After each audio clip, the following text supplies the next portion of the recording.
When President Ibrahim Traoré lifted his fork for the first bite of his evening meal, a sudden unease seized him. The blood in his veins seemed to freeze. First a burning in his throat, then a tightening in his chest. The entire dining hall froze in stunned silence. Traoré had been poisoned. But by whom? The guards? The chefs? His trusted advisors? Worst of all, would he live to see another sunrise? The presidential dining hall in Ouagadougou was normally a place of calm and order. That evening had started no differently. Ibrahim Traoré, exhausted from a long day, had finally sat down to eat, joined as usual by a handful of close advisors. "We have the opening ceremony for the water project in the northern region this week," said Economy Minister Kalibo, glancing through his notes. "The villagers are eagerly awaiting you." Traoré nodded, lifting a forkful of rice and fried chicken, a traditional Burkina Faso dish.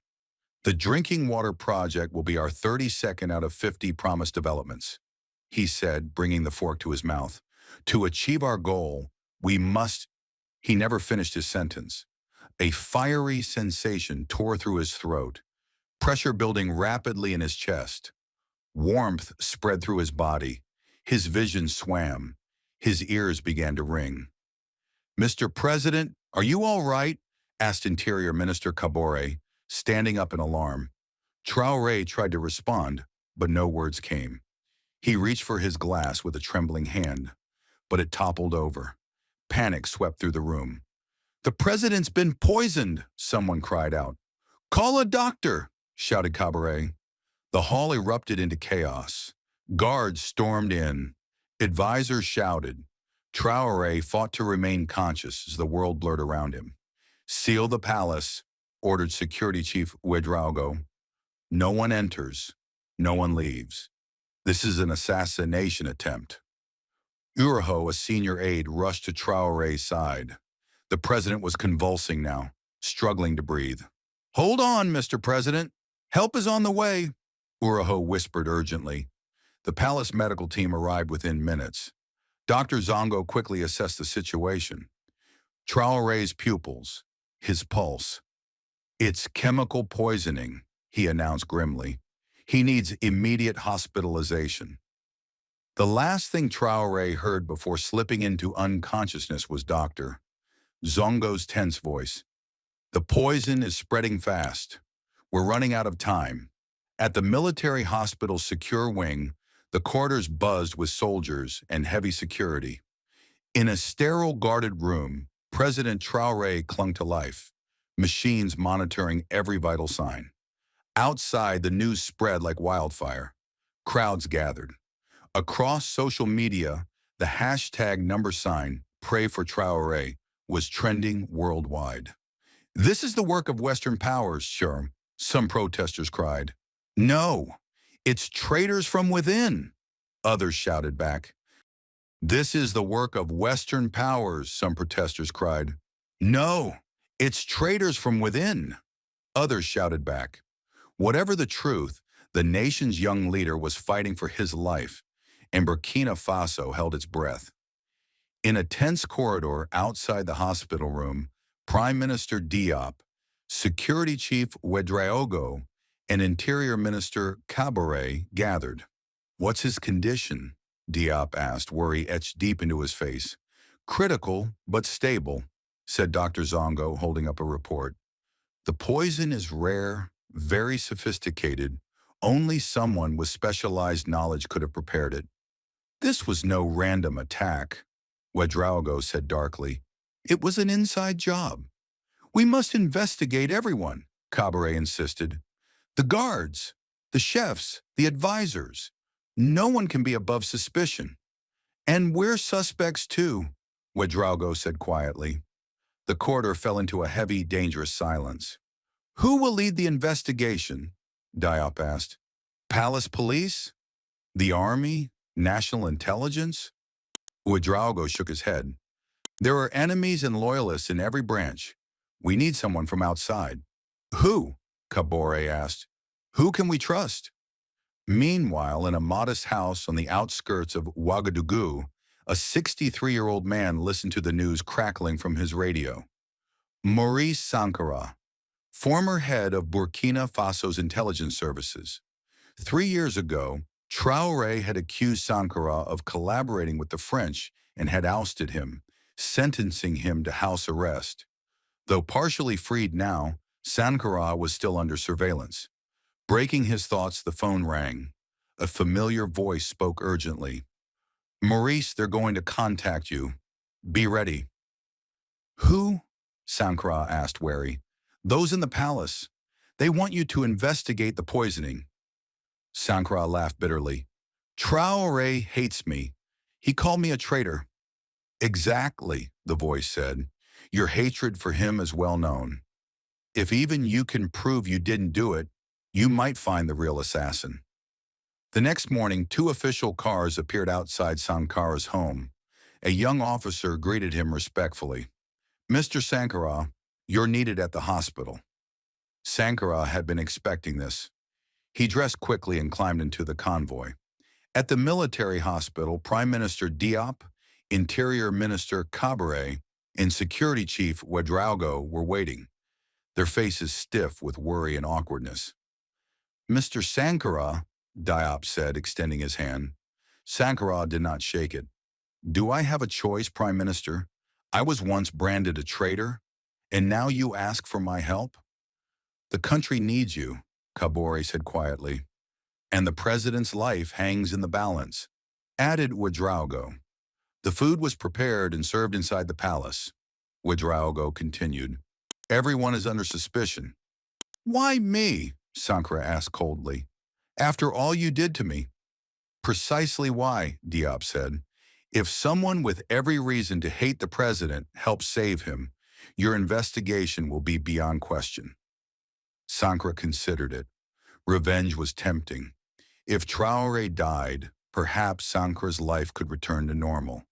But poisoning, striking from the shadows, was not how enemies should be defeated. "Tell me everything," he said at last. They laid out the details. At dinner, after just a few bites, Traoré had collapsed. Early tests confirmed an exotic poison, rare, complex, hard to trace. "You'll have full authority," Diop promised. "Access to records, security footage, personnel files. But report to us first." Ouedraogo added, "No panic." Sankara nodded. "First, I need to see the president." The ministers exchanged uncertain glances. "Why?" Cabaret asked sharply. "To understand the poison," Sankara said simply. "The symptoms, severity. It will help identify its source." Under heavy security, Sankara was led to the president's room. Ibrahim Traoré lay motionless, pale, hooked up to machines, his chest rising and falling shallowly. "Give me 10 minutes alone," Sankara told the medical team. When they cleared the room, Sankara slowly approached the bed. "You know, Mr. President," he said softly, "I never liked you. When you ruined my career, I wished you dead. But not like this." He paused. "To defeat a man, you look him in the eyes. You don't poison him in the shadows."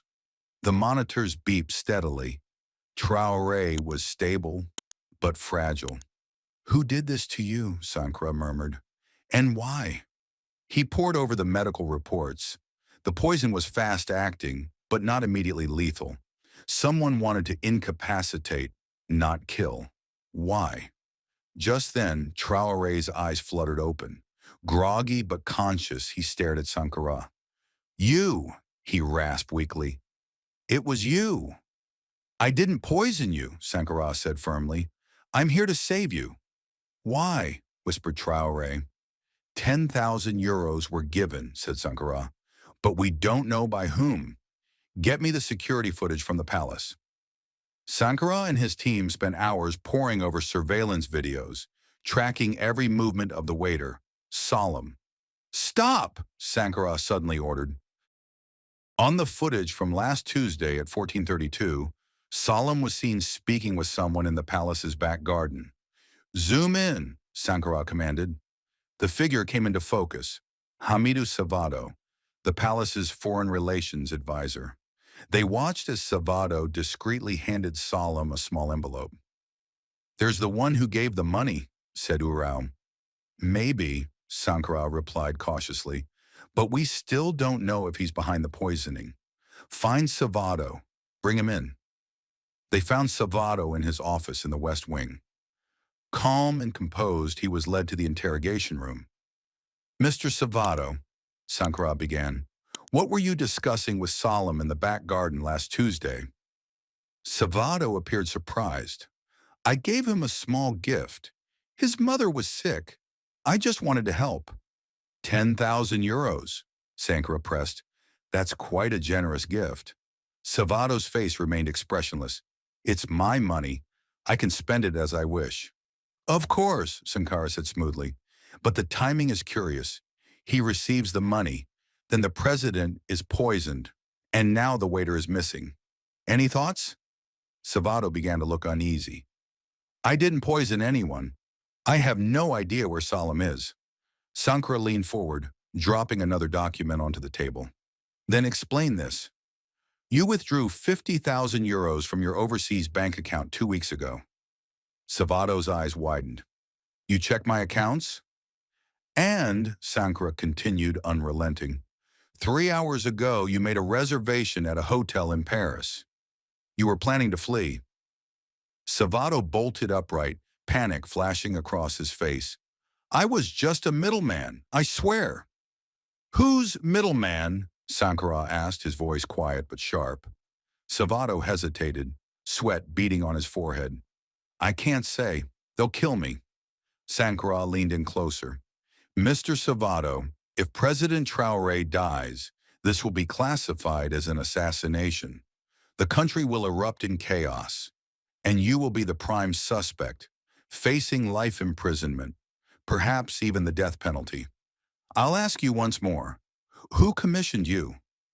Salvado's resistance broke. He slumped in his chair. "An official from the French Foreign Ministry. His name is Pierre Dumont. We met at a conference in Paris 2 months ago. He approached me, offered a deal." "What kind of deal?" Sankara pressed. "To influence Burkina Faso's Western policies, stop President Traoré from moving closer to Russia and China, gather intelligence, and sabotage when needed." "And the payment?" 5,000 euros a month, Salvado confessed. But later they asked for more. They wanted Traoré poisoned. "Poisoned? Not to kill him," Salvado added desperately. "Just to make him seriously ill. Enough for the Prime Minister to take over temporarily and sign certain agreements." "What agreements?"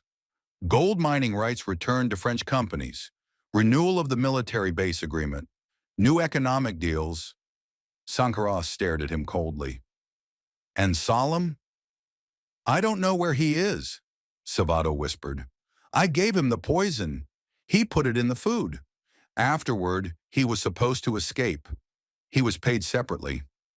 Later that evening, Sankara met with Prime Minister Dio, Security Chief Urao, and Interior Minister Kabore. He laid out everything. "So, it was the French," Dio said grimly. "They're threatened by our independence," Urao added. "We're searching everywhere for Salam," said Kabore, "but it's likely he's been silenced." "No," Sankara said darkly. "They killed him, to erase all traces." "What now?" asked Dio. "Should we reveal this?" "Not yet," Sankara replied. "First, we need to ensure President Traoré's recovery. Then, I have a plan." His proposal was bold. Use Salvado to lure Pierre Dumont into a trap. Salvado would send word that Traoré was near death and that the Prime Minister had taken control. Dumont, eager to seal the deals, would come and be caught red-handed. "A risky plan," Kabore said nervously. "If it works," Sankara replied, "we'll have undeniable proof of French interference." Meanwhile, President Traoré's condition slowly improved. At the hospital, Sankara visited twice daily. On the third day, Traoré opened his eyes and spoke weakly. How do you feel, Mr. President? Sankara asked, sitting by his bedside. Like a truck hit me, Traoré rasped. But I'm alive. Who did this? Sankara told him everything. The money, Savado, the French operative. So the French still think they can control us, Traoré muttered. Our independence unsettles them, Sankara agreed. We must expose them, Traoré said, his strength returning. Whatever it takes. The trap was set. The Ministry of Health announced that President Traoré's condition had worsened. Later, a second press release stated he was on life support. Savado, under supervision, sent a secret message to Dumont. The president will not survive. Prime Minister Dio is ready to sign the agreements. Burkina Faso's security forces went on high alert. Secretly, 2 days later, international news outlets announced President Ibrahim Traoré of Burkina Faso has died. The stage report spread like wildfire. In the capital, Ouagadougou, grief-stricken crowds flooded the streets, mourning, praying, and furious. Within hours, Pierre Dumont arrived in Burkina Faso, posing as an assistant from the French embassy. He scheduled a private condolence meeting with Prime Minister Dio. In the special meeting room, Dio, Sankara, and 2 officers waited. Dumont entered, his face a mask of sadness. Mr. Prime Minister, he said solemnly, France shares in your sorrow. Thank you, Dio said. Please have a seat. We have much to discuss. Dumont glanced uneasily at Sankara. This should be private, shouldn't it? He asked. Sankara is my security advisor, Dio replied firmly. Security is today's topic. Reluctantly, Dumont sat. Very kind of you to come, Mr. Dumont, Dio said smoothly, especially considering you don't officially work at the embassy. Dumont stiffened. I'm a senior diplomat. No, you're not, Sankara said, flipping open a folder. You're an operative for the French Foreign Intelligence Service, and you're conducting illegal activities on our soil. Dumont's face paled. This is ridiculous. We recorded your call with Savado, Sankara said. He pressed a button. Over the speakers, Dumont's voice played clearly. Are you sure? Is Traoré really dead? Excellent. I'm coming immediately to finalize the agreements. Caught. Dumont shot to his feet. I have diplomatic immunity. You can't touch me. You're no diplomat, Sankara said. You're an agent, and you're involved in a plot to assassinate our president. At that moment, a side door opened. President Traoré walked in, pale, weak, but standing, alive. Dumont staggered back in shock. This is impossible. I'm stronger than you thought, Mr. Dumont, Traoré said in a steady voice, and so is Burkina Faso. Dumont was arrested on the spot, exposed before the international press for all the world to see.